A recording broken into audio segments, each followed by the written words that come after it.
Welcome back to the STC. This is part 2 of our big Horus Heresy review / deep dive discussion, chat, whatever. We can know what it is. We can do that intro again. That was.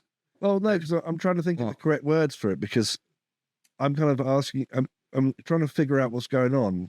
So I'm asking questions like, "What's going on?" And that's not really a review. That's like it's like a walkthrough. It's a walkthrough / review / thing. That one. Yeah. I'm Warsmith Chris. This is Winter's SEO. This is part 2. If you haven't seen part 1, you could just go back and watch part 1 on the old channel.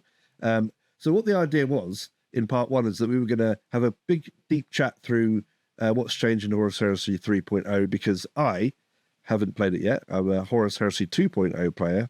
And we kind of agreed that there would be lots of people in the same boat who are sort of ready to play or have just started playing Horus Heresy 2.0 when, bam, Game Workshop pulled the rug out and released 3.0, which has got a lot of changes.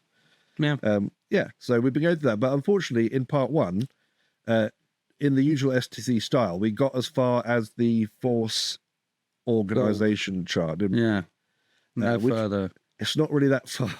No. So now we're going to nail all the other stages. So we nail all the other. So this is part 2. Yes. Of the big Horus Heresy review. The only review that you need. Yeah, but it's not really a review. It's like.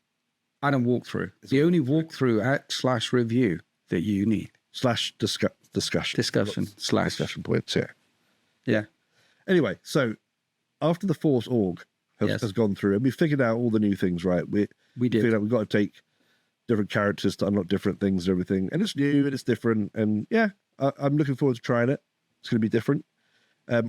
Now, when it comes to the actual game, that's probably the bit that's most important. Like, how has the game changed?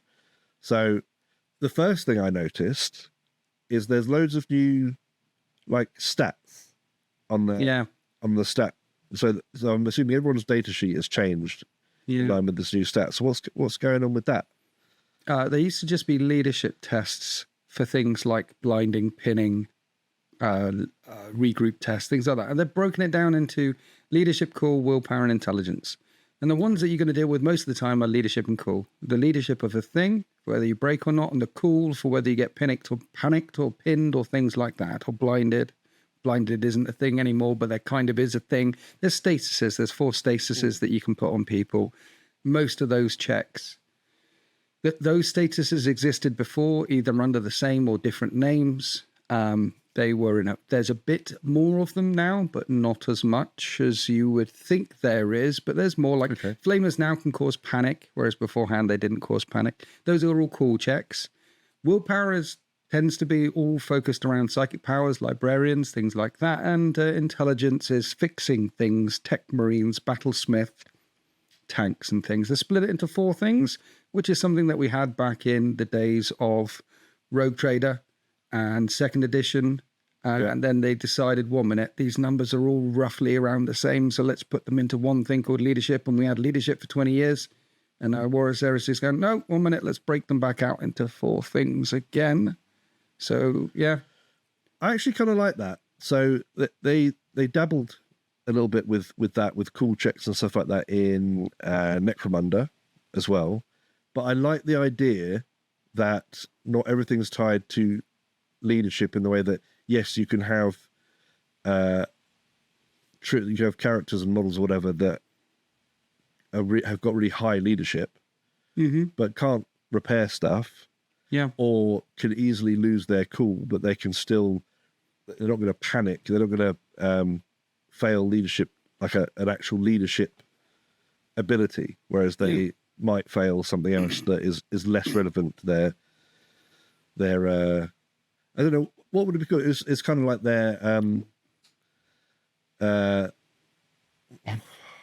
well, a classic example is like servitors, right? Servitors have a really high cool. They don't break easily. They're very stupid, but their intelligence is like 4. So, so it works. When it comes to Space Marines, most of them are like 988 or 87, Yeah. but it's around the same. But when you go out to librarians and more esoterists, and then to servitors and tech priests, things like that, then you can see some real variation in those stats. So yeah, it's a nice idea, particularly as they are trying to make sure the game isn't all about killing. The game is also about pinning and panicking and routing things and suppressing things. You can lean into that as well. You can make lists. So here's the thing about, because people ask me about stasis quite a bit actually, and on the Discord and things like that. It's like, does it come up? Has it got much of an impact? The answer to that is, it kind of works like it did before. Basically, there were some factions, Night Lords are a good example, where you could really lean into it. And if you lean into it and build your list around stasises, then they'll come up quite a lot. And you can do that again now. You can build your list with rotor cannons and flamers and sniper weapons, and then stasises will come up quite a lot. But if you don't build your list around it, you'll have a couple of things that do a couple of things, and it probably won't impact the game at all. Stasises, if you do get a stasisize, so you can be suppressed, which is you can't do any reactions. You can be pinned in place, so you're stuck in place. There's one where you fall back and another one where you're snap firing. And if you get the full back one, routed status, then you get all the effects of the other three as well. And so those are how the stasises work. The main way they come up in the game is two things. One, if you have a stasi on you or one of your units, then it can't score. So that's impactful. There's a way of like controlling the flow of things. Is you can stop people without just killing everybody. You can still shut down parts of the battlefield with stasises. Exactly.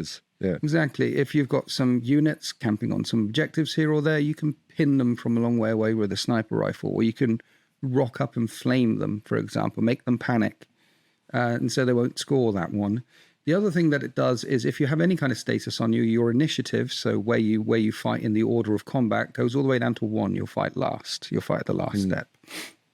So it's also quite an effective way for a 1-2 punch, where you've got a really killy unit jumping out of a vehicle to jump on a unit, but the unit that they're going to jump on is also really killy as well. So you want to put some flames on there. You want to do something to them, or a psychic thing on them to knock their initiative down to 1. So when you go flying in there, all your attacks will land first. Yeah. So those are the two main ways it pops up in the game: scoring and in close combat. Obviously, some of your units will be forced to move because of certain states. I like it. I liked blinding. I liked leadership test. I liked all the things when it does the things. I like when Warhammer happens. Yeah. And I like it when something... So you don't get this in 40k. You don't get units just pulling their belly on the ground and watching the sniper rifles flying over their head. You don't get units like... You might get stuff slowed down every now and then, but that's about it. You do have, particularly if you lean into it, you can have your little men's panicking a little bit, and it's nice to see that level of interaction on the battlefield.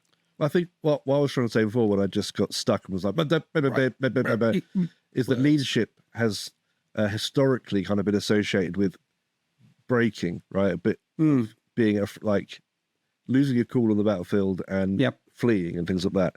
Now that you've got a cool check to kind of represent still being a very well-drilled soldier and still being like a fearless space marine, but in that situation, you're being forced to the ground and you're not necessarily breaking out of fear. You're having to literally reposition and you're being suppressed and you're having to deal with something that's incoming. I like the way it's split into those kind of things as well, not just... I've just failed my brake test and now I'm running away kind of thing.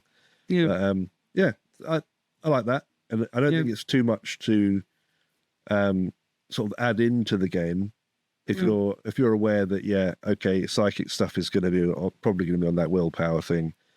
We're already used to that. We already know what stats to go to for what steps because of what they're called, strength and toughness and weapon skill. So it's not like confusing things too much. No. In terms of the keywords as well, I think there was a lot of different looking keywords on things now, like on the weapons and things like that? Or have they mostly kept it the same? Well, the weapon, all the weapons in the game have been, most of them are typical Heresy 3.0 style. A lot of them are changed and a lot of them are exactly the same. So it's got still strength 9, AP2, 1 damage, but it's got heavy firepower. So if you stand still, it does 2 damage instead of 1 damage. So a lot of the weapons do the same things that they did before, but they've changed or added things to the profile, things like pinning, things like firepower, things like damage, things like ordnance. There's things like that. So all the weapons do something a little bit different now, or have a little bit of sauce on top now. So that's the weapon profiles. It's clear though. It's the way it's written and the way the universal special rules interact with the main rules is really clean in this edition. It's nice. It's obvious. Transparent is the word I'm looking for. Very transparent what the weapons do and how they do it. I mean, it's not a big change. So I remember in 2.0 when I first looked at like the weapon sheets, there's loads of new words. If you're coming from like 40k or something, there's loads of new little words and stuff. But I guess it's kind of the same thing. You get used to it really quickly, and you're good to go. Yeah. But yeah, it's as long as they're sort of new, fun little mechanics, I don't mind having to learn those new little keywords and things like that. So I like it. I like the fact that they've leaned into it. So a good example is you can chog up with a rhino with a combi flamer on top, flame a unit, and you just have to hit it, and then they might they'll take a panic test, and a rhino with a little flamer on top can be rather effective. I think it's quite scary having fire forced onto you from something. It's not. I mean, being set on fire. I mean, you're gonna need a plaster on you. It's quite hard proof something to remain calm. Like no. I'm just going to fire brother, I think I'm bathed in fire at the moment. It's not just fire. This is Prometheum. We've read the books. When you get hit by this, it's not pleasant. Yeah. Space petrol, isn't it? It's, yeah. So what will happen is that the stasis is, if you don't lean into it, it will happen to you and your opponent a couple of times again, because some of the weapons have got some stuff. I like that. It's a bit of extra Warhammer, bit of extra rules interaction coming in. If you really lean into it, then you can, it's that cost effective, like okay, I'm going to pay for loads of these weapons and pay for lots of these things, so it kicks in more. Then there's a couple of things there. One, you're probably pulling points away from just sheer firepower or sheer chonk or sheer, and the other thing is, can you make those things happen? So in the game, do you lean into it to try and make it happen, and therefore you're exposing yourself to another thing? So it's a whole other dynamic, and it's an interesting dynamic, and I like it. It's good. I've said I like it. I like it. He likes it. I like the sound of it. I like anything that gives you a few little extra tools to play the game a little bit differently if you want to. Yeah. So it's not always just weighing up whether you have the strength to defeat that unit. You can now look at it and say, well, actually, if I bring up this supporting vehicle or unit and try and affect them with a status or something, that's cool. I like that. Yeah. So now you've got your force. You've managed to write a list. Yes.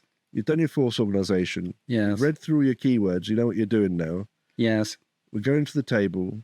Yes. I'm assuming we've got a normal kind of Games Workshop game style deployment phase, right? Yes. So there's 3 games in the back of the book and 3 deployment types.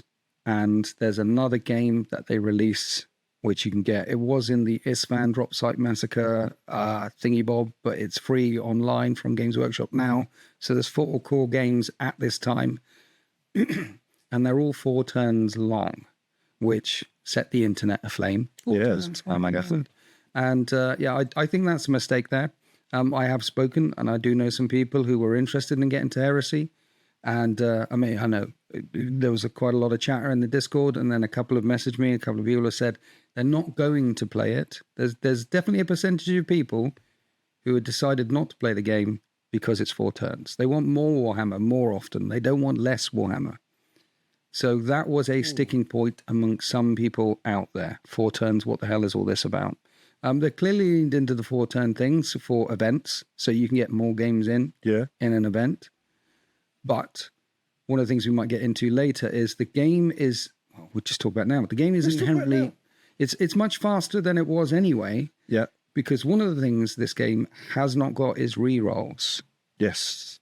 And this is one of the best things about Horus Heresy 3.0. We live in an age where no rerolls is revolutionary. Yeah, I know, yeah. Well, you have to stick with what you roll. You see, you roll the dice and you see, this is the transparent side of things. The actual meat and potatoes of the game, the actual rolling. 2 things happen. One, you immediately know what's bad and what's good when you chuck the dice. It's so transparent. If you roll 5 1s, if you roll 5 6s, you immediately know. And 2, we talked about those keywords that you have in USRs on the weapons, but there's also keywords like breaching, rending, shred. People are obviously familiar with these sorts. They breaching, rending, shred, feel no pain. All of it, they're an X value. So it might be breaching 654. It might be shred 654. It's an X value next to the weapon or next to the thing. But that's before modifiers, if there are any modifiers. So it's not like I breached on a 6, but I've got a +1 modifier and you've got a -1, but then there's a -2 over here. And now no. If you breach on a 6, you breach on a 6. If you shred on a 5, you shred on a 5. So that's the second thing. It's really transparent when you roll the dice and you know what the and you apply the rules, the USRs or the weapon effects before modifiers. Okay. That being said, when you actually start playing the game, once you've done your first 5, 6 games and start playing it, this game and 4 turns it's almost 50% quicker than the previous games. Wow, okay. Including setup and pack away time. I'm 12 games in now at the time of the recording, and half of them, about 8 of them I haven't filmed.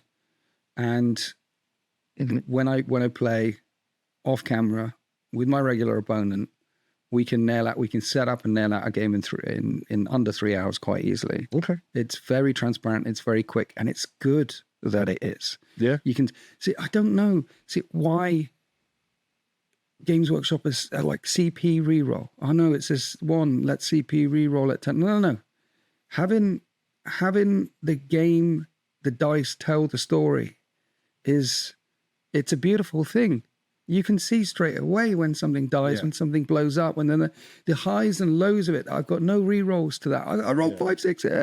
Oh no, I need a cool check because you hit me with a flamer. I rolled an 8. Oh no, they're falling back. It's just there, and it happens, and it's quick, and it's transparent. It's a revelation. It's lovely. There is a certain amount of elegance to no re-rolls. I'm assuming there are some re-rolls still here and there. No. No? I mean, no you get damage mitigation stuff like a save and then a feel no pain, or a save and then a shrouding. Yeah. I can't recall any rules that have a re-roll anywhere at all. Okay. That's interesting. So I'm all in favor of no re-rolls until I roll really badly. And I'm like, no, I want to re-roll it. Let me re-roll the roll. No, I get it.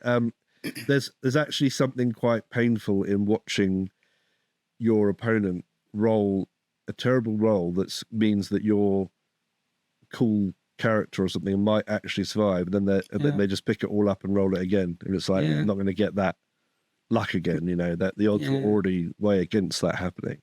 So although I am really good at re-rolling 1s into 1s, so nice. That's why. That's my the thing about it is you got without the re-rolls, you trim off the edges. With the re-rolls, the edges of the bell curve get trimmed off. So this means that you've got more extremes on the edges. So you're going to roll in a game. You're going to roll horribly 3 or 4 or 5 times, but your opponent, because dice average out, are going to roll horribly 3 or 4 times. Conversely, you're going to roll gloriously 3 or 4 or 5 times, and they are as well. So those peaks and troughs, those it's nice. It's we're war gamers. We like the war games. Yeah. I like it when the explosion blows up and wipes out the unit nearby. I like it when that glory shot happens across the battlefield. Conversely, I like it when your opponent rocks up and it's a wing and a prayer to do a thing and it works, and suddenly you're pinned. It's like this. It's nice to see. It's it's nice to see.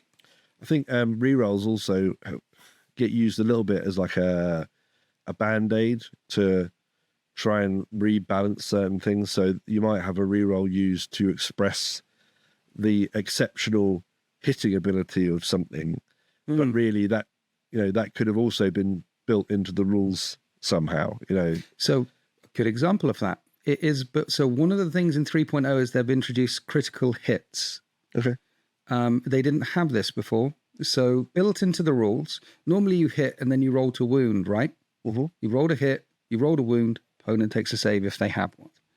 Critical hits on a 6 or on a 5, if you get a critical hit, it auto wounds. So like a lethal hit, basically. Like a lethal hit. And it always auto wounds on, it counts as a 6 to wound.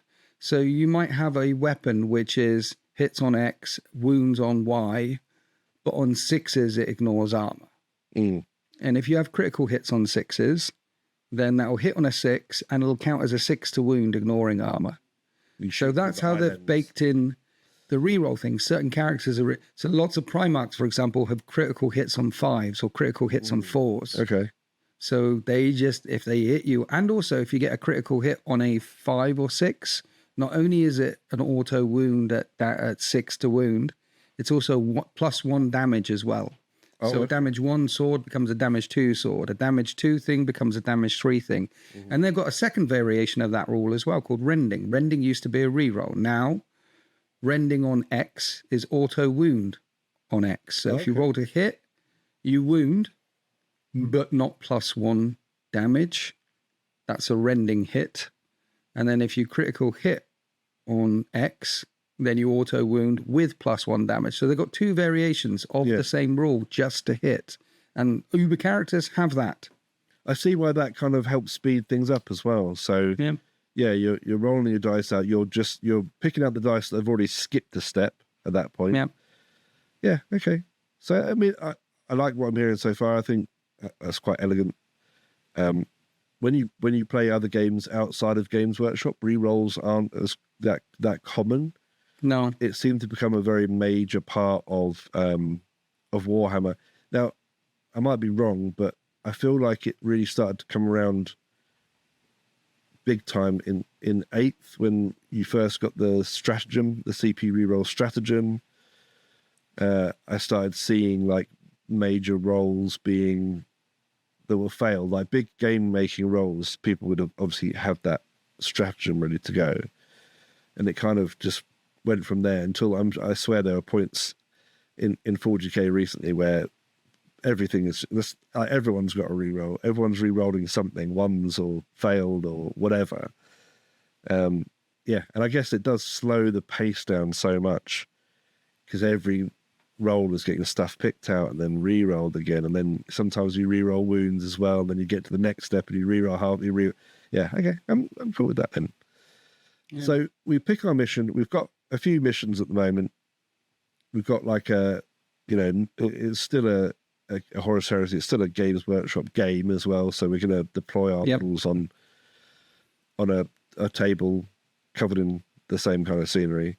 Now, what about phases? Have we got are the phases the same, or have we got new phases? Phases are the same. Let's go back to the missions for one last thing. Though. Yeah. So the missions now have sequential scoring where you score at the end of every turn. Okay. So you score at the end of your turn. And the 3 missions in the main rulebook all have objectives in. One has 2, one has 3, one has 4. And then the Drop Site Massacre one has objectives that the attacker wants to score and the defender is getting points for killing them. But essentially, all 4 missions have objectives in that you need to score, and you score them sequentially. Okay. This is a change from previous editions because what can happen and what does happen in about 50% of the games is you don't need to play turn 4. Oh. You and I will be playing away, and one of us will have 20 points and one of us will have 30 points. And in turn 4, you know that there's only 8 points up for grabs. Mm-hmm. So I've won anyway. So a 3-turn game, you're saying? It can often be a 3-turn game. Wow. Because of the sequential scoring model. They need to look at that. The missions are one of the additions to Heresy 3.0. Okay. The fact there's only 4 of them gives me hope that they're going to release more missions going forward. They're definitely. The missions in 2.0, for example, often had conditions where you didn't know who won until the end of the game. So War of Lies was a kill point mission. You just killed each other, and there were objectives, but you only scored them at the very end. There was one. Here's a good example of 2.0 mission versus the 3.0 mission. In 2.0 and 3.0, they both have a mission where you have an objective and I have an objective, right? In both game systems. In 3.0, you score, it's worth 3 points, then 2 points, then 1 point, and then in turn 4, it's worth 0. So that means the point scoring for these 2 missions is loaded at the start. You need to get your 3 points, you need to get the 2 points, you need to get your 1 point. Your opponent's trying to do the same thing.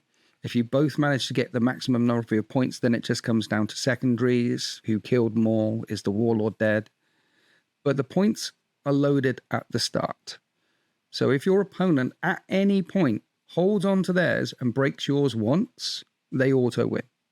Okay. And they could do that in turn 2, turn 3. They'll auto win because you haven't managed to hold on to yours and you haven't broken theirs once.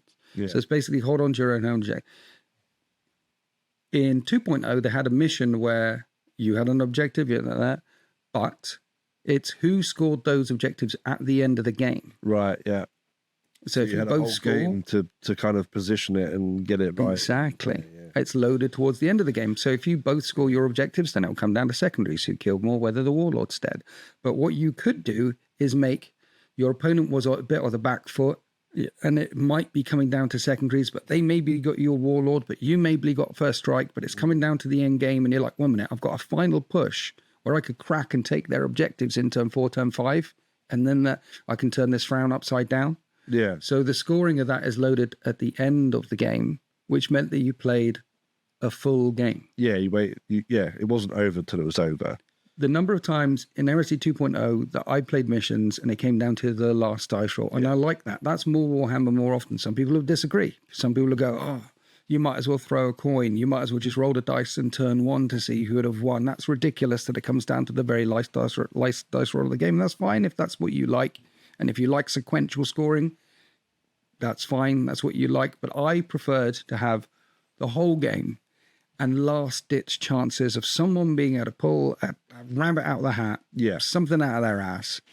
In this version, with the sequential, sometimes it's over in turn 2, turn 3. Yeah, I was going to say that it's more fun when there's always still a chance left. If you know that if I can pull this off, I can win, and it's an even greater victory. But I was going to say, actually, what have Games Workshop done to mitigate the kind of, if they're trying to get it into 4 turns, turn 1 in most games is quite uneventful. It's a positioning turn, right? Yeah. Have we drawn in the deployment zones? Is the table size smaller? What? How no, the table size is still smaller. The deployment zones are still the same.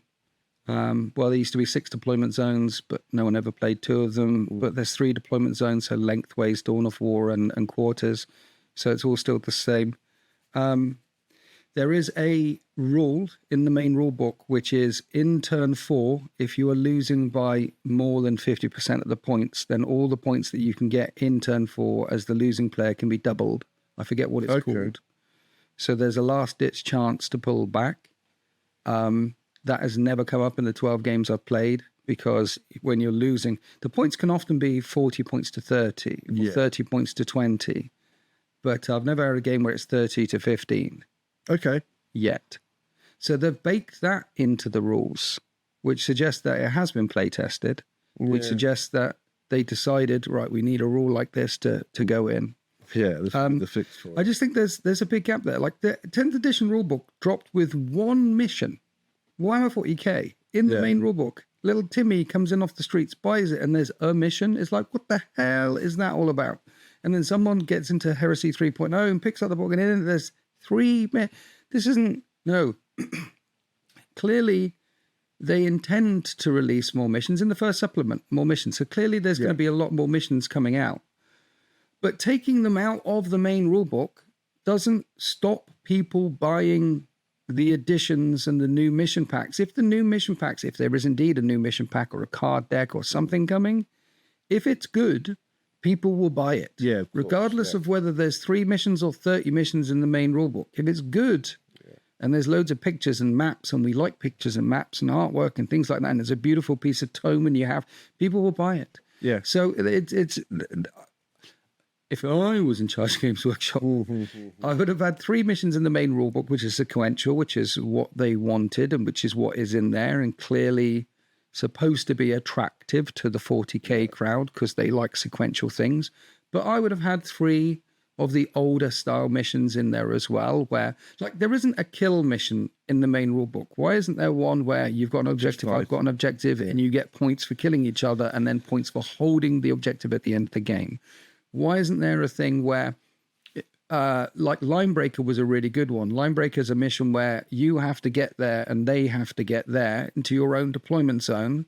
So it's not just about getting to your opponent's deployment zone, it's also stopping your opponent get to your opponent's deployment zone. They could have had a mission. And then obviously that goes to the end of the game as well. Yeah. Who gets there at the end? So there's a gap in the main rule book for missions that are not sequential. And hopefully we'll see them going forward. Cool. Okay. Rant over. No, but the mission side is quite it's missing something. Yeah. It's not really around. I mean, I think it's valid to point out that there's only 3 missions. Obviously, people starting out can kind of play their own mission in a sense if you just want to do the fighting over objectives and whatnot. But yeah, hopefully we'll see a bit more. Horus Heresy hasn't really had like a card system, has it, for Never before? No. So I wonder if there's an appetite for that, or whether people want to try and keep it separate from 40k and that. I think if they brought a card system out again, the community will explode. There'll be explosions. No, a nice book. I would release a campaign book. Yeah. With Planet Strike missions, with Cities of Death missions, with Apocalypse missions. I would release that's what I would do. Yeah. A mission pack. And in it, there's 20 missions and lots of different deployments, and then special rules that you could choose to apply or not, moving down roads, firing from height, all sorts of things. Yeah. That's what I would do. But who knows what they've got up their sleeve. Yeah. Hopefully more than 3 goddamn missions. That's not to say that I'm not enjoying playing the new missions and figuring out how it works. And the way it works is bring as many line units as you can and just get to objectives as quickly as you can to try and outscore your opponent. That seems to be the meat and potatoes of the game right now. And then kill other stuff or prevent other stuff from doing that. Where are your opponent's line units? Focus on them, kill them, win the game. That's very that seems to be the meat of it. That's also the direction that Old World has gone in as well. So Is it? with 1.5, they brought in some rules that basically said, right, your core units, if they're above unit strength 10 or 10 models, they are like your scoring units now. But if you drop them below unit strength 10, they lose the ability to score and things like that. So I think the idea of it was to push bigger blocks of core infantry around that weren't in there before. But it also sounds like with so line is the same as it was before, I assume. And most things can score. So vehicles, automata, and some units that have got stasis on or falling back, they can't score. okay, And you'll get the points for your objective. So say an objective is worth 2 points. You will get 2 points if you control that objective. What line does, breaches of line 1, tacticals of line 2, is you add that number to that objective that you score. So breaches will get 3 points for that objective, tacticals will get 4 points for that objective. So that's what line does, line 1, line 2. Okay. There's also rules called support unit 1, support unit 2. That means whatever the objective is. If you're on a 3-point objective with a support unit 1, that means you only get 1 point for that objective. It's a support unit. There's also Vanguard units. Vanguard units only ever score a point for being on an objective, but Vanguard units also score X points for killing other units on objectives. Okay. Say Terminators, for example, are Vanguard 3. Yeah. If they shoot off a unit on an objective with a chunk of Reaper autocannons or assault that unit on an objective with Reaper autocannons, they don't have to be near it though. Just kill a unit on an objective.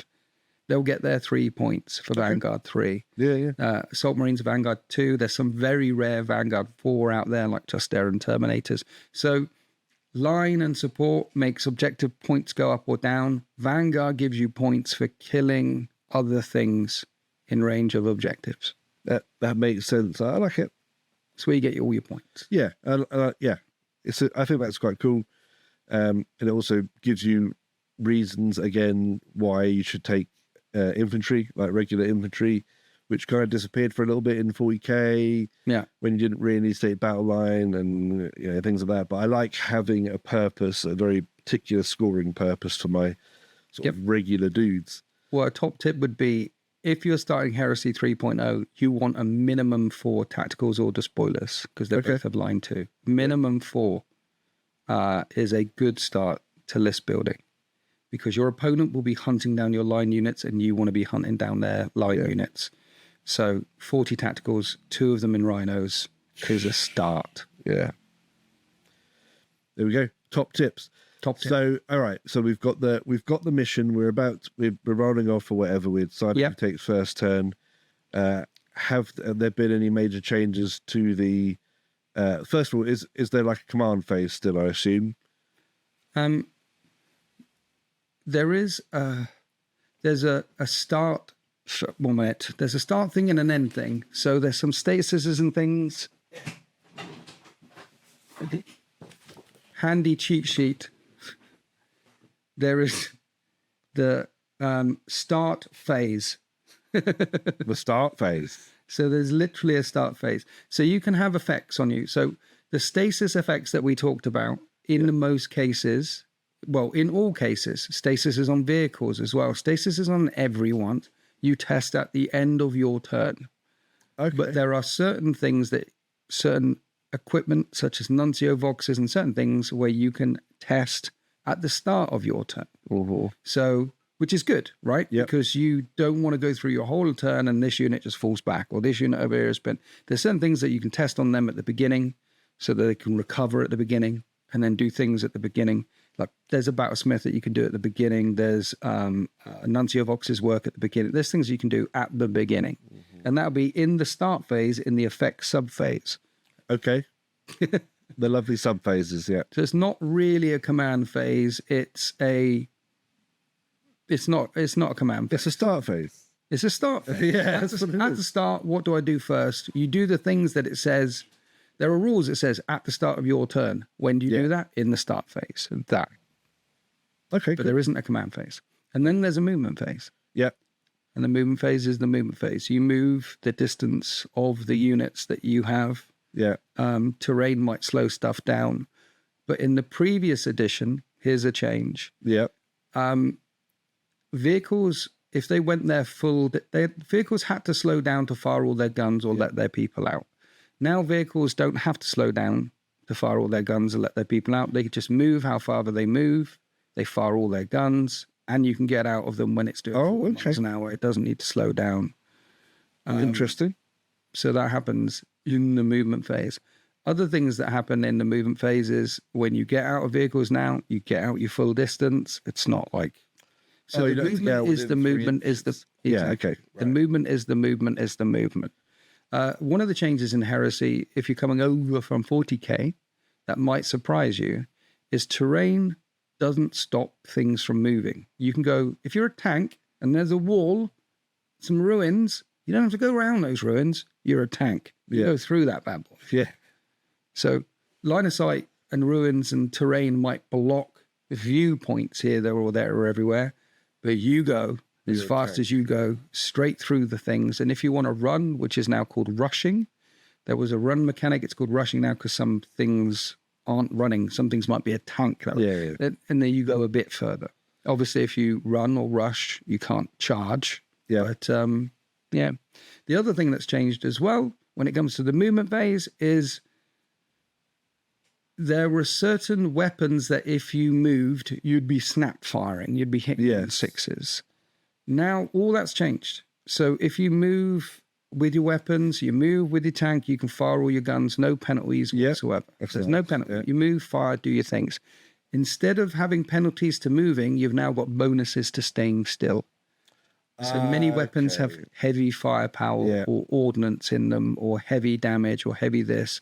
Heavy X, heavy Y means if you stay still, you'll get the bonus to that X or Y or Z. Which rewards good positioning. So if you're in a good position, you can stand there and just rain down extra deadly firepower, which is good. But Yep. also you've got the flexibility to run around and still Indeed. shoot and do things like that. So that's cool. So the movement phase has opened up quite a bit. And it is because there's now like psychic powers are now a thing, aren't they? Whereas they weren't so much before. No, they were before, but you didn't see them as much. Now they are around. Psychic. They're back. Psychic powers are still a thing. I don't think you saw them as much before for two reasons. 1,000 Suns were pants. Yes. 2, word bearers can bring a lot of psychics and esoterists and things. And who plays word bearers? You would play the bad guys. Who would bring a traitor army? No one would bring a traitor army. So you didn't see them as much. Okay. But now they're still there. Cool. One of the things that has also changed is you could only assault from an assault vehicle like a Land Raider or a Spartan or things like that. Now you can assault when you get out of any vehicle. Wow, okay. But the bonus is if you get out of if you try and assault from a non-assault vehicle, you count as disordered. So you don't get a setup move and you don't get volley fire attacks. Okay. If you disembark from an assault vehicle, you don't count as disordered when you charge. Okay. I mean, that makes sense. You can come out in like squad formation or you're just jumping out and, running around and doing whatever. Okay. I like it. I still like it. It's cleaner. Yeah, it's clean. And it lets you play around with transports more. I like that the restrictions in the past on getting out of transports and having to move and when can you move and when can you charge and things like that could be a little bit tedious if you were a melee army. So, well, as a person who was just learning and just getting to grips with 2.0 by the end, Chris. Yes. I remember you asking me when we were playing, like, what can I do here? How can I do? That was a sticking point to entry, to the idea that no, you can't move all that distance if you want to get out of it and then charge. You have to go slightly like, oh, what? Who? Yeah. Okay. Do you think that's why they pulled it away? Do you remember struggling with or thinking about that? It wasn't struggling, but it was just, I think there's a lot more flexibility with shooting. And sort of the main method of getting into a melee fight has always been on board a transport, right? Yeah. If you're having to run across the table, which some armies do as well, it depends how many melee fighters you've got. When you're running across the table, you're generally just getting a shot at, and it can be a bit unfun. But now, it depends whether it's now too easy to get into melee using the vehicles. So we'll have to see how that sort of pans out. But potentially it could be, because again, another thing that you couldn't do was just drive through enemy units. Yeah. Now tanks can drive through there. So to make it easier, tanks can drive through their own or enemy infantry. You can reposition your vehicle, like, so they've moved out of the way of the tank and they've got back into play. Infantry can't move through vehicles. If there's a big tank blocking that street, it's past some impassable terrain on the right or left of the tank there, infantry can't just run through the tank. But tanks can run through enemy or friendly infantry. Just ride straight through them. You can drive straight through them. You can't screen out effect. What you could do in the previous one is like infiltrate a bunch of stuff and form lines of guys, and it would trap a Spartan, which is 500 points, with like 500 points of badasses inside, and you could trap them in place. Yeah. Now you can't. Now that Spartan just runs straight past. Yeah. But there is a nice little cool thing, a little bit of narrative. Wherever they add some narrative, and the rules and there's something called Death or Glory, which is a reaction you can do.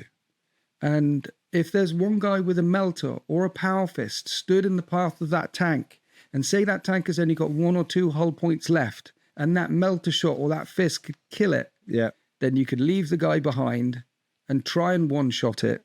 And if you do kill it, he lives. Nice. And or stop it or immobilize it somewhere. If you don't kill it, then you pick him up automatically. You don't even have to roll for it. He gets run over. That's beautiful. A lovely little advanced reaction there. Lovely. So that's our shooting, our movement, our shooting, our start phase, which is kind of the command phase.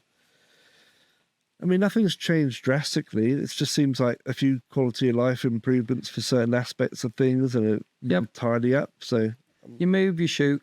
Snap firing used to be, so in the shooting phase, it was all or nothing. You fired at your full ballistic skill or you snap fired on 6s. Now snap firing is a modifier. So Space Marines, when they actually snap fire, when they're pinned or whatever, they actually hit on 5s now. Solar Auxilia and AdMech typically hit on 6s when they snap fire. Wow. Okay. I like that distinction. Space Marines are better at snap firing than mere mortals. And that's also rolled into the critical hit mechanic and things like that. So the movement phase is a lot cleaner.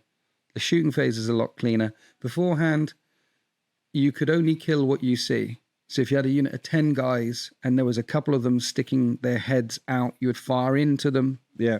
And you could only kill the couple that you could see. Now it'll roll into stuff that you can't see. Again, some people are mad about that. Some people are not so mad about that. Some people want it to go back to you can only kill what you can see when you shoot. Some people, no. To me, I don't mind. One is one way to do it. One is another way to do it. Yeah. If now I have a guy stuck out and you can see him and you can kill a chunk of stuff in that unit, then I'll make sure that guy isn't stuck out. I'll be more clustered up here. Or it comes down to position, where you position stuff. I think I get both parts of that argument, because it kind of, in a small way, breaks the immersion if you can just shoot people that you can't actually, you can kill a whole bunch of guys. But then again, maybe the walls are very thin and you're just, they're all there and just hammering away at it. We're going on to a really important phase now, because I think there's been quite a big new change. There's lots of changes here in the fight phase. I know this is also where the challenge mechanic comes in, which I actually still don't know much about, but you definitely mentioned several times that you like it. So what's going on with the fight phase? The fight phase has changed quite a bit. Okay. So there's the challenge mechanic in the middle of it. There's also another whole shooting attack in the middle of the fight phase. The charge phase is 4 pages in the main rulebook. As we mentioned in the previous one, there's some glorious things and some horrible things all at the same time that made it insanely complicated, but also insanely easy. Yeah. So what happens in the fight phase is you make a setup move beforehand, which is you add your movement to your initiative and then check on the table to see how far you go. So infantry on the ground make a 3-inch setup move. Okay. Infantry with jump packs, for example, will make a 5-inch setup move. If that setup move brings you into close combat, there's no shooting, no overwatch, no nothing. So this mechanic means in the previous edition, you'd roll 2d6 for your charge. And if you rolled Snake Eyes, you'd fail. Particularly if you're going through terrain, because that might slow you down. Now in the charge phase, terrain doesn't slow you down. Terrain only slows stuff down in the movement phase. Doesn't slow you down when you fall back. Terrain only affects the movement phase. So you make the setup move, which means Snake Eyes will never fail. And then after the setup move, you roll 2 dice and pick the highest, which also means that insane 12-inch charges are not possible unless you've got a really long setup move. There is a maximum setup move of 6 for some really fast stuff like cavalry and things. But so the minimum ones pass. So the setup move is kind of your troops preparing themselves for the actual... Yeah, okay. Exactly. Yeah. And if you disembark from an assault vehicle or you weren't inside a vehicle, you make your full setup move. If you got out of a non-assault vehicle, you don't have a setup move. You're just relying on that 2d6 inches. Oh, okay. And making so you need to be only a couple of inches away to make a successful charge. So that's how that works. If you have heavy, so that's one of the subtypes, there's heavy, light, things like that, then you only make a 1-inch setup move, essentially. You only move a short distance. So you make a setup move beforehand, and then there's a whole volley fire thing where you get to shoot at your opponent and they get to shoot at you, all snap firing, all the time, only with assault weapons, though.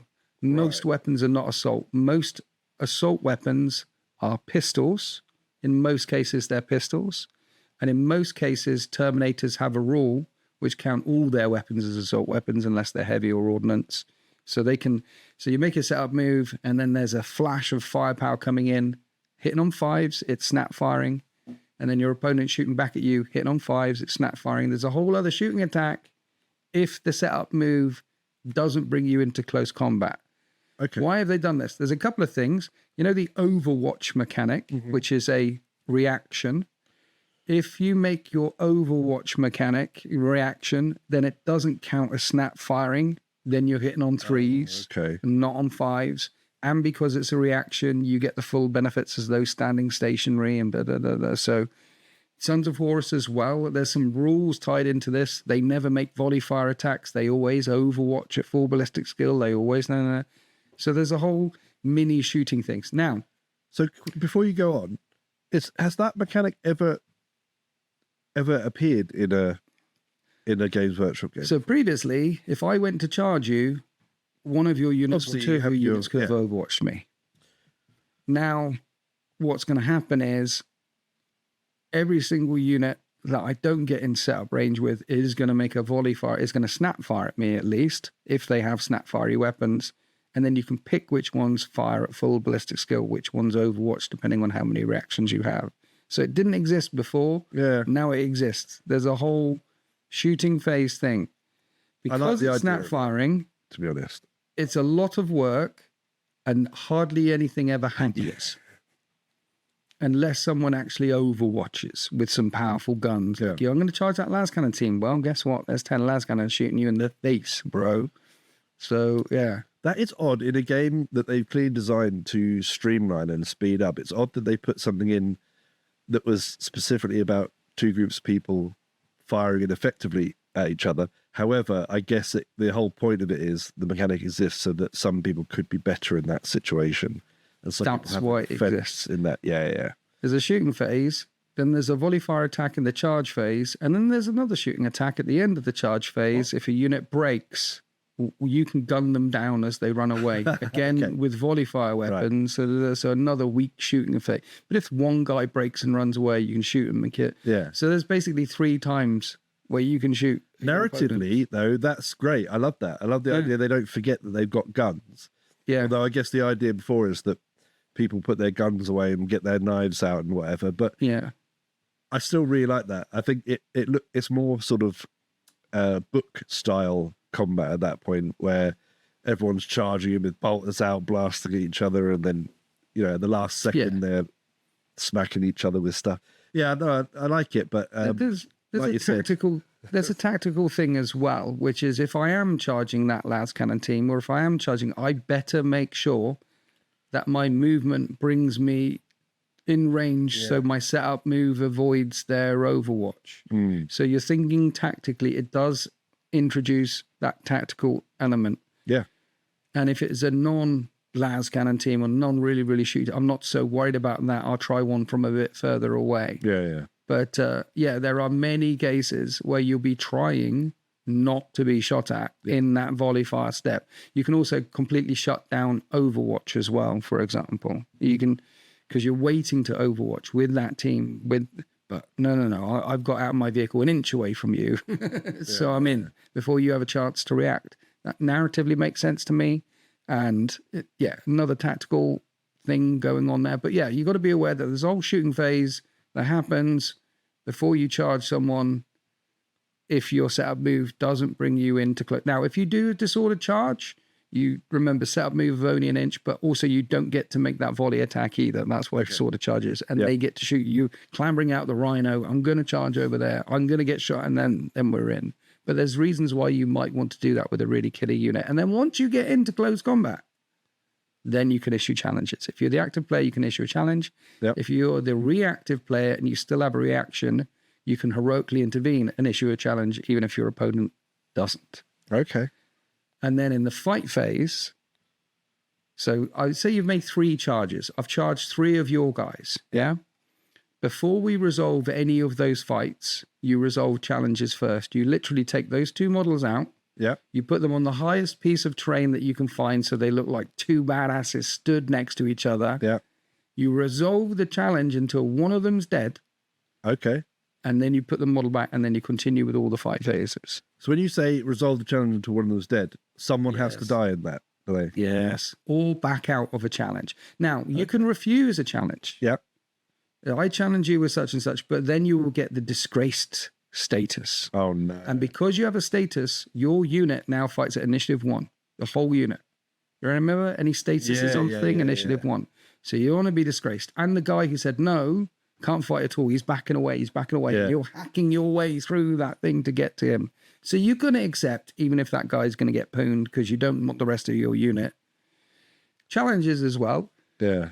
Only certain models can issue and accept challenges, such as champions or hero sergeants, things like that. Just because you've got a sergeant in a unit somewhere, unless he's a master sergeant, he's not accepting challenges. So it is restricted to certain things that can issue certain challenges. And you pick them out, you put them on top of a really tall looking building, and then you unlock the mini game, the challenge mini game, which was a pain in the ass when I was learning it. But now it's one of those things I actually look forward to. Yeah. It's really good fun. The bit where you have to put them on top of the tallest bit of terrain, is that the Winter's SEO That's me. errata? Just checking. Well, actually, no, there is a rule for you pull them out of the fight, you put them to one side, and there's a rule for putting them back into the fight and placing them back in again. Okay. But you take them out, make them look cool. Yeah, I'm a so big challenges. fan of that. Like a huge fan of that. You do it in Warhammer Fantasy, you issue challenges, same thing. You have to have like a unit leader or a hero or something. Now, when you defeat the other person, you get combat resolution, you get points towards. Is there such a thing in? You get exactly the same here. Oh, okay. All right. So there were challenges beforehand, but they would go for round after round after round after that unit fights. Yeah. The change now is you take them out and that challenge is fully resolved in that first. I like to think that if there's 2 Primarchs going at it, right, that challenge could last 4 or 5 rounds. Yeah. And if there's 2 Praetors, 2 just Centurions going at it, it may only last 1 or 2 rounds. I like to think that as the fight is going on, Primarchs are hitting each other like warp speed, bam, bam, bam, bam, bam, bam, bam, while that one combat is going on. And these 2 Centurions are hitting themselves quicker than the other. But they're Centurions, bam, bam, bam, bam, but one of them falls in that first round of combat. Yeah.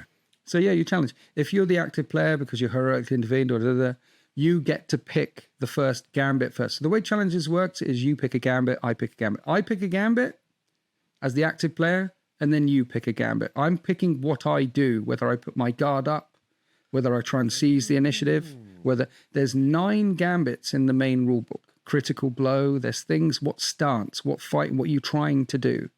9 that you That's can pick awesome. from. I didn't realize there was a proper mini game, like you just It's said. a mini game. It's a whole mini game. And every legion also has access to their own unique gambit as well.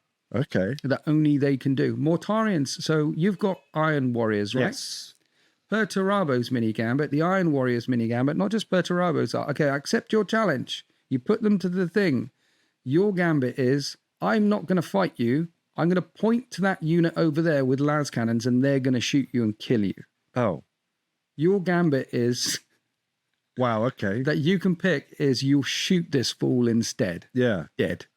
Okay, so I think you pick that once. Dishonorable, nasty, tricksy hobbit. You pick that once. Yeah, the Sons of Horus one is, you've challenged me, I've challenged you. Sons of Horus is pretty cool, which is if someone with a lower weapon skill than you has challenged you, because one of the mechanics for challenging someone is you're essentially, if you challenge someone higher than you, what you're trying to do is stop that person better than you killing 6 of your guys. Yeah. You're like, I have this fight, and Sons of Horus can say, no, your weapon skill 5 and weapon skill 7, screw you, I'm not fighting you. Yeah. And you can ignore it.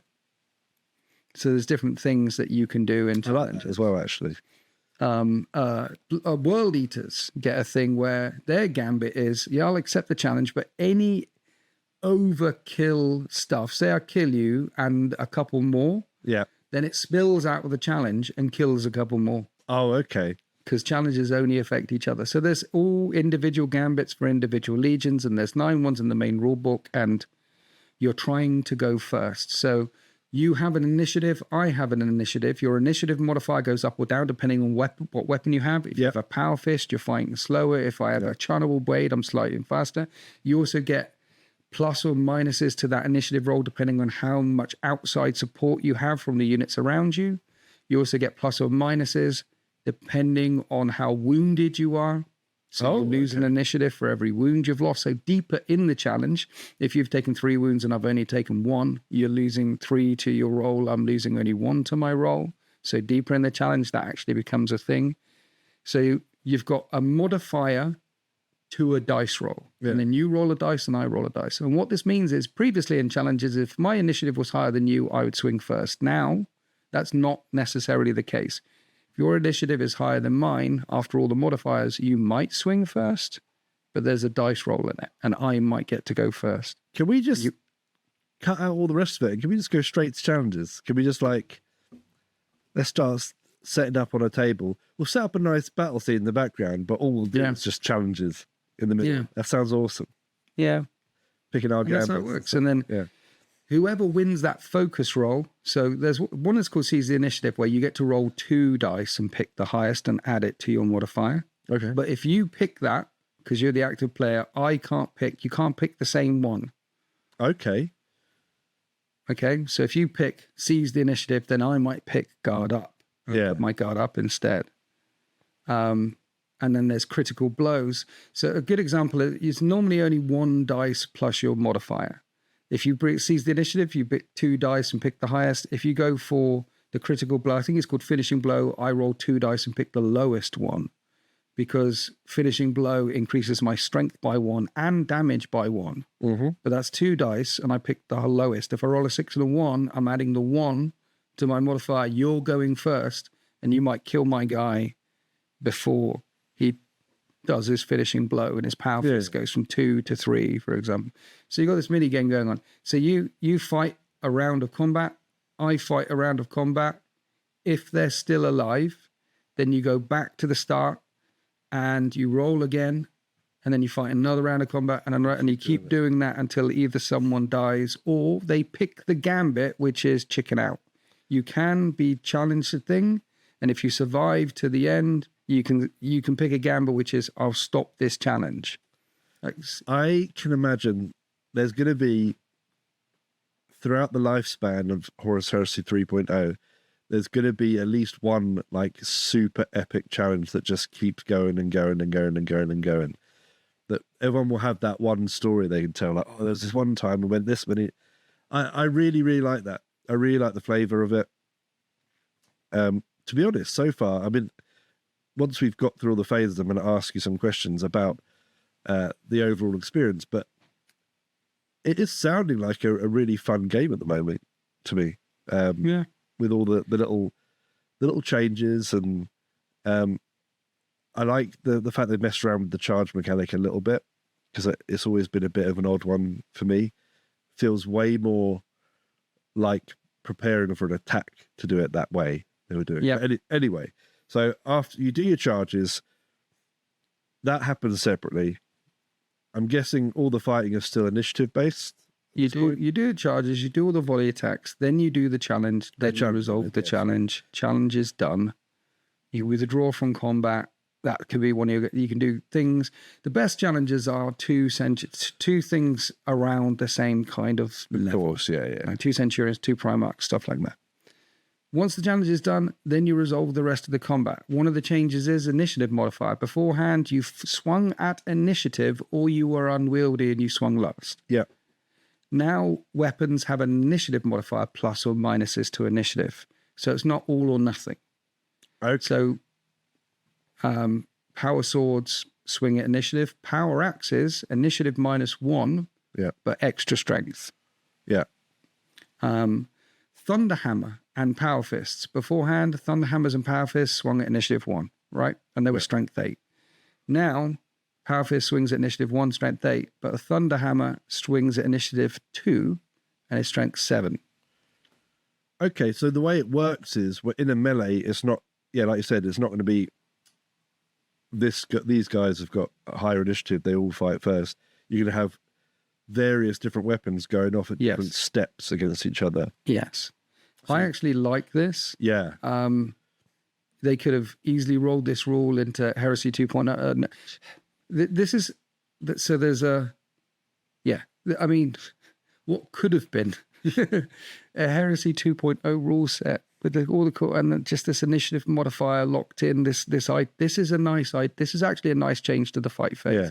It's not all or nothing. Depending on the weapons that you guys have, hammers count, churnable blades count, claws count, things go up, things go down.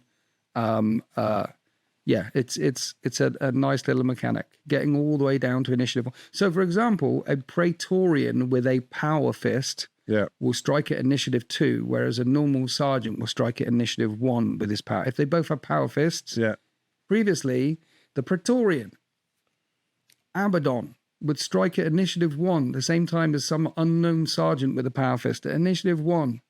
Doesn't happen anymore. Abaddon strikes at initiative 3 with his power fist before that sergeant with his power fist gets to swing. And I like that. Yes. So there's an initiative modifier. I think as well, I'm starting to realize something with the, the 4 turns and the streamlining and things like that. It seems like that they've kind of made some of it more complicated or more drawn out in the right places. Yes, because it's going to take longer to get through a combat, having to go through the weapons, having to go, right, I've got 2 guys here with this sword. This guy is, a hero or whatever. So even though he's got the same weapon as this guy, it's going to be different because of the initiative modifier and things like that. And working through that step, that is going to be, I think, initially more of a pain in the ass, and it's going to feel clunkier. But actually, it's going to allow your units and allow your melees, your combats with the enemy to be a bit more dynamic, I think, as well.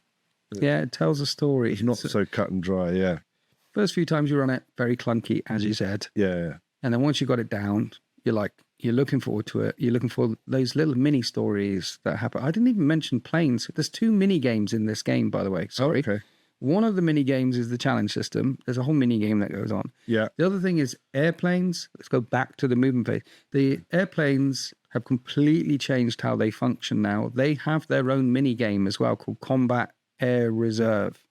And they come on and do their thing in the movement phase, including shooting, and then bugger off again. Like Legions Imperialis. Yes. So they'll come on, drop off a thing, disappear off again. Or come on, do a strafing run, disappear off again. They're not there in the opponent's shooting, fight phase, anything. Yeah. The only way you interact with your opponent's airplanes is by either bringing an airplane yourself, or there's some reactions that you can do. There are skyfire weapons which shoot at planes. There's some things that you can do, like Derrideo dreadnoughts with an amberless las cannon. You can intercept them on the way in. So there's a whole mini game that opens up with airplanes, which means that if you only bring along an airplane, you're not going to see it very much. But if you brought along 3 airplanes or 2 airplanes, and I brought along a couple, and we brought along a couple of Skyfire kits ourselves, then we're going to see that mini game become more impactful. That is very cool. I'm a big fan of it. I'm a big fan of having fast-moving, precision striking things that aren't kind of just stood there on the table having to try and avoid going off the table edge, trying to curve around and stuff. Because it's more like how you'd see the use of those kind of weapons. Like we need someone to strike this target now, and it zooms past, does its thing, and then it's off again, and then it's off again. Yeah, it's off again. Yeah. If you aren't bringing airplanes, you do need a master of signals, because the reserve roll to bring them on is a 3, then a 4, then a 5, then a 6. So they're not coming on later in the game. You want to change that to a 2, 3, 4, 5. You want to add 1 to that with a master of signals, because the likelihood of their return decreases over time. Okay. So what you're saying is, if you roll like you did to activate the, I can't remember what the name of the weapon is for your Grey Knights. Like Hammer Hand or something. Yeah, that's it. Yeah. If you roll like that, there's a chance you may never see your planes at all. There's a chance you may never see your planes at all. See, again, in Heresy 2.0, there was a mechanic for reserves which said that if they aren't on by turn X, they automatically come on. Yeah. That mechanic isn't in this game. I have played a game where my opponent reserved a bunch of stuff, and one of those units didn't come on at all for all 4 turns because he didn't roll a 3+ for it. Yeah. There's no auto mechanic. Wow, okay. There was a unit of assault marines, 15 assault marines with Vanguard 2 that he really wanted to bring in and deep strike in the backfield, and he just couldn't roll a 3 up. He rolled for all the other stuff to come on, but this unit did not deep strike in. This is one of those things where now I will say, actually, I kind of like it because Reinforce like reserve units and things like that. You do it because you don't want them to be messed with, and you want to have an advantage over your opponent when they come in. If there is a gamble, if there's a risk mechanic to it, that makes it more of a, do I really want to do this with my, I can't commit my biggest, best unit to this and guarantee it's going to come in. It's one of those things I'd say that, but then if it happened to me, I'd be fuming. Gamble though. Your reserves come in on a 3, unless you have Master of Signals. They come in on a 3. So there's always a gamble. Bear in mind that if you deep strike in, you cannot assault from the turn that you deep strike in. So when you deep strike in, say you deep strike in turn 2 with your big nasty unit, it can land, it can shoot, it can stand there, but it's not assaulting until turn 3. And then turn 4, the game's over. Yeah. Say it doesn't come in turn 2. Say it comes in turn 3. And it's a big, nasty assaulty unit. It's assaulting once in turn 4. And then if it comes in turn 4, it's not assaulting at all for the entire game. Yeah, you really got to think about this. 4 turns is not many turns. You can't really afford to be cagey with each other. No. Which is something that I have encountered and have done myself as well. Yeah. Because you're a bit worried, you don't want to commit too much. But actually, you've got to commit in this if you want to get somewhere. If you've got a really assaulty, deep strikey unit, don't put them in deep strike. I have found one of the golden rules in my brain is deep strike is for shooty units. Now. Yeah. Okay. If I've got a punchy unit, it's in a transport or it's running across the table or it's doing something like that. If it's a really nasty unit and it's running across the table from turn 1 anyway, it has a presence on the board and is impacting the game straight away. I like it. So I can understand why people would not like it, but I'm liking what I'm hearing so far. Anyway, back to the fight phase. Yes, the end of the fight phase. There's a combat resolution, just like it was before. Yep. And previously, so you have to, if you pass a leadership test, if you fail your leadership test, then you fall back, you're routed, you move. Yeah. Okay, you're running away.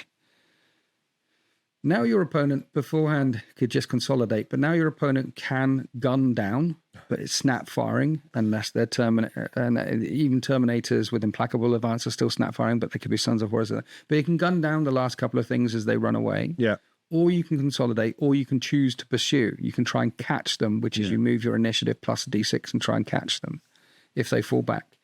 If they pass their leadership test and still lost the combat, previously you would just be locked up for that turn, but your opponent can still now just choose to disengage. If you lost, you can just choose to disengage. Yeah. It doesn't mean your opponent won't pursue you. So you and me have a big fight. You've got 3 guys left. I've got 8 guys left. You choose to disengage. I'm probably going to pursue you anyway to catch you. Yeah. So I'm still in melee with you in your fight phase, so you can't shoot them because you can't shoot into melee. So But what I'm saying is there is a mechanic now to disengage from combats. They don't have to be just one great big black hole that lasts for turn after turn after turn. And there are occasions when your opponent disengages and when you go, right, good, they've disengaged, so I'm going to consolidate around here because that gets me on an objective and moves and screens. They're done with. There's only 3 of them. I don't need to worry about them anymore. So you can choose to pursue, gun down, or consolidate. So you're not auto-locked at the end of a drawn or lost combat where the opponent, there's more flexibility at the end of the combat. That doesn't mean that 9 times out of 10, you're going to just choose to lock up anyway. Yeah. That's what you're going to try and do. But there are options there. Options for wargamers, good. So the whole combat phase has changed. The charge has changed. There's a shooting attack in the middle of it. There's challenges in the middle of it. There's a lot going on in the fight phase. I need to play it. I need to play it myself because, like I said, there's some of that.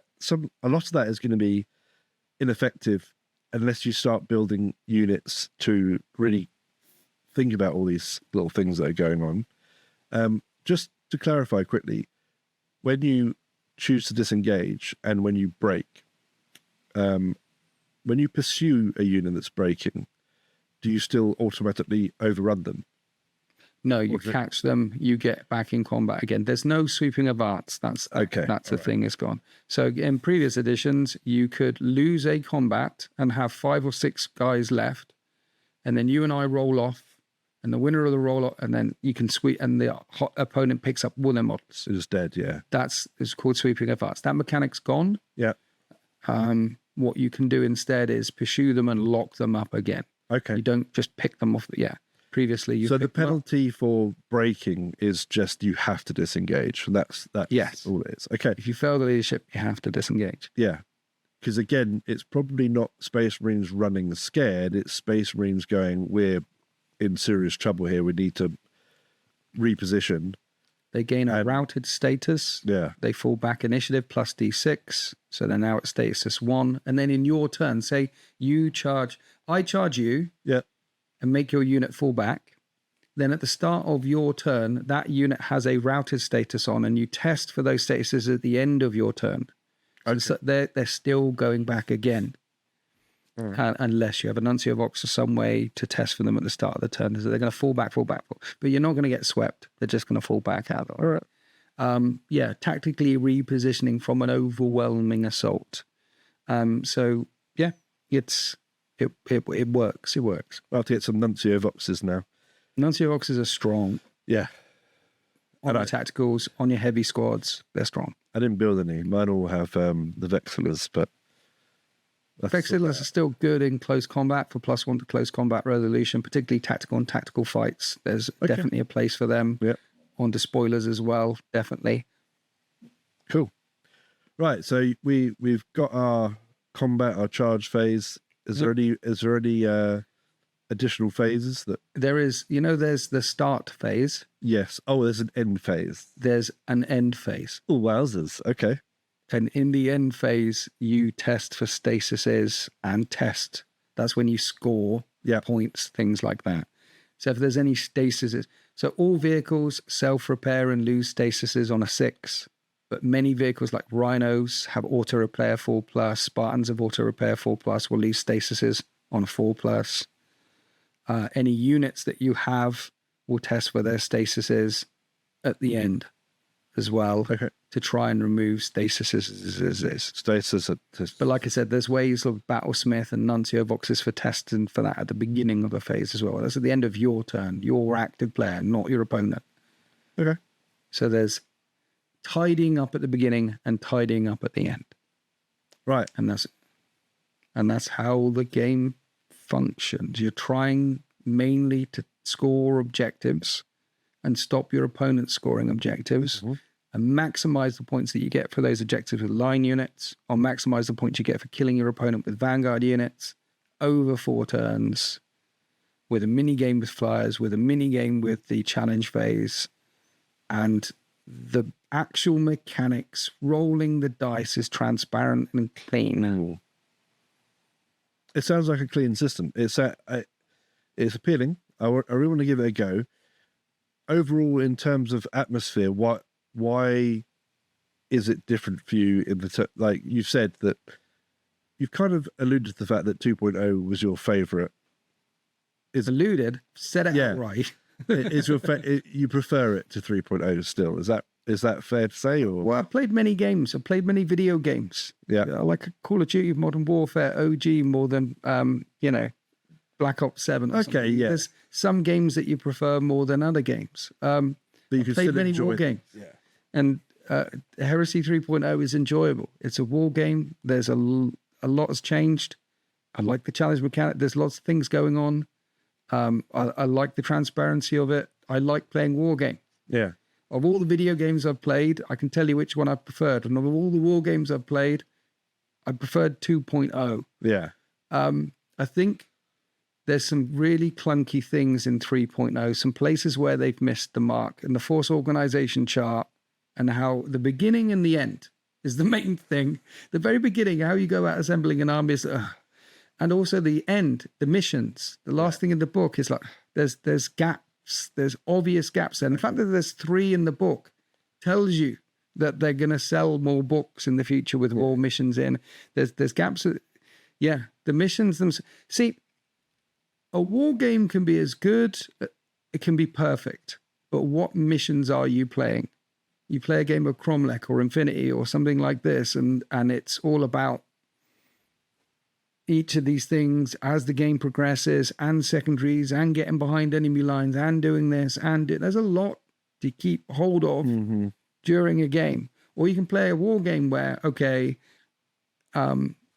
you've got there could be a very expensive objective in the middle of the table and one in your home field and one in the backfield, but we score at the end of the game. We're trying to kill each other and we're trying to lock down those at the end of the game. That is a different story to there's an expensive one in the middle and one in your zone and one in my zone, and we're scoring turn 1 and turn 2 and turn 3. That's a different kind of game. Yeah. And that change is one of the biggest changes in the Heresy.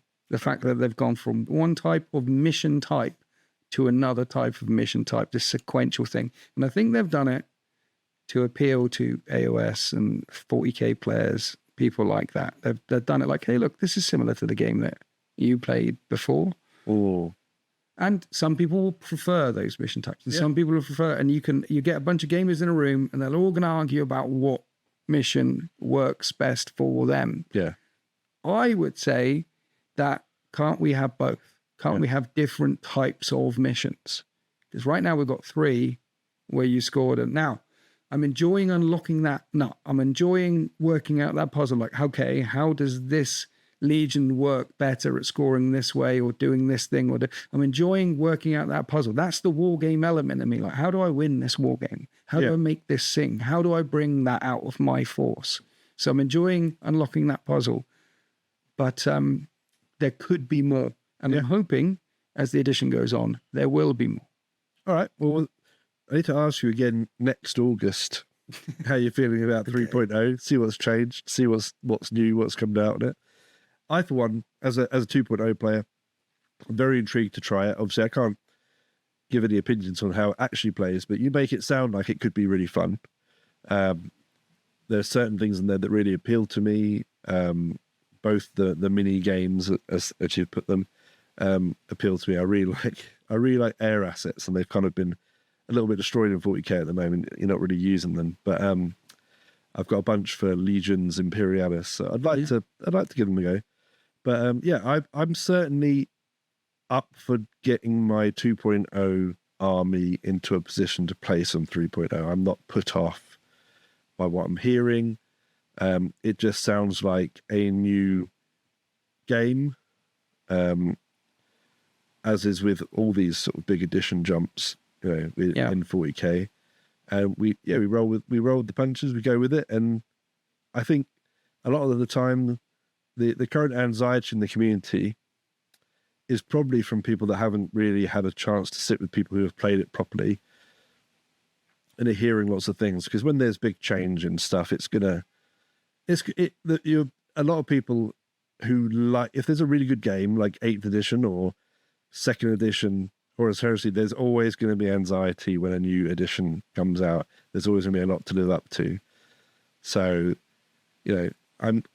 I'm prepared to not go down the route of going, well, I liked 2.0 in the end, and therefore I'm not going to try it. I'm going to give it a go. Yeah. We'll see how it goes. Yes. It's people have said to me, you've said Heresy 2.0 is your favorite edition. Why are you playing 3.0? You traitor. It's a new game. You abandoned us. Yeah. Well, I've always played the edition it's a new game. I want to try the new war game. Yeah. I want to see what it's like. Am I enjoying playing war game? Yeah, I'm enjoying playing war game.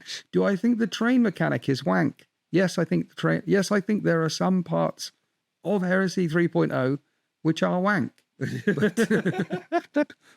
But it's a fun war game with some fun systems, and I'm enjoying discovering it. I think the community is going to change.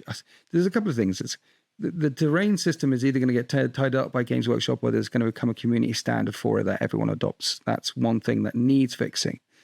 The other thing is, when it comes to missions, in 2.0, I never played anything other than the main missions in the main book, because they were good, and it was different all the time, depending on the Legion, depending on the points, depending on the rights of war, it never felt the same, all throughout the 3-year life cycle. In 40k, I play some of the main missions, and I also make stuff up. Yes. In 30k 3.0, I'm only playing the ones out of the main rulebook, just like I did in 2.0, but I see there being a finite, I can see myself in a year's time further into the edition, making some stuff up, just like I do in 40k. I never did that in 2.0. I don't want to do it yet. I'm still rattling that can. But in a year's time, 3 missions where it's all about scoring sequential objectives, that won't be enough. Yeah. So we'll see what happens as we get deeper into the edition when it comes to terrain, when it comes to missions, when it comes to some of the janky things that are going on, because it's a complete reset from what it was. When they said, hey, this is the same war game you know and love, well, the mechanics, the rolling to hit, to wound are the same, but everything else has changed. Yeah. The start, the Force Org to the missions at the end have changed, and everything in between has changed. It is not the same game that you know and love. It's the same universe you know and love. It's the same with universe. A new game applied to it, yeah. They're trying a lot of new things, which means it isn't polished yet. I, for one, really look forward to Horus Heresy 4.0. Okay. Well, in order to make this a review, we've got to actually give it a score. So this is how the scoring is going to work. It's going to be out of 20 bananas, right? Right. I want you to start with Horus Heresy 1.0. Out of 20 bananas. Well, Horus Heresy 1.0 was 7th edition. It was, That's what it was. So you're asking me how much I liked 7th edition before it came out with all the... with the Horus Heresy skin on top. Yeah. Well, no, it was Heresy. Horus Heresy... It was 6th edition Warhammer 40k. And then the Black Books came out. And you used the main rules for 40k with the Black Books. How did I enjoy 6th? 6th was a good edition. I'm an optimistic kind of guy, so I'm going for 14 bananas. 14 out of 20 bananas. Horus Heresy 2.0. That's a good 17, 18 bananas. Nothing's perfect. Okay. And finally, Hour, Contempt of Dreadnoughts. Horus Heresy 3.0. It's good. It's I'm still not entirely... I want to say 15. 15 bananas. But there's still a part of me that feels like Games Workshop invaded the room and took lots of toys and smashed them and broke them. And why have you done this to? There's still a part of me that feels like a kid that has had some of the toys taken away. Yeah. So it might be more than 15, but at the moment I want to say 15. Okay. It's a good war game. 15 bananas. We'll come back to this. As long as you house rule the terrain. Yeah. No, we'll see where it evolves to, because that, as with all these things, Games Workshop will probably shake something up with it at some point, not too far down the line, as they need to do. But overall, 15 bananas is pretty good. That's a pretty good banana score. So that's a lot of bananas. That's a lot of potassium right there. That is a lot of potassium. Don't eat 15 bananas because they don't look like Peter Andre. I don't know if that was an urban legend or not, but he got sick of eating bananas. Did he? Yeah, too much potassium. Don't want to eat all that potassium.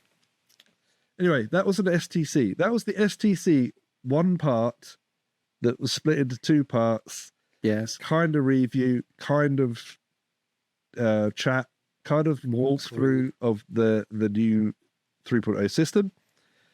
I hope you enjoyed going on this journey with me and learning about this new system.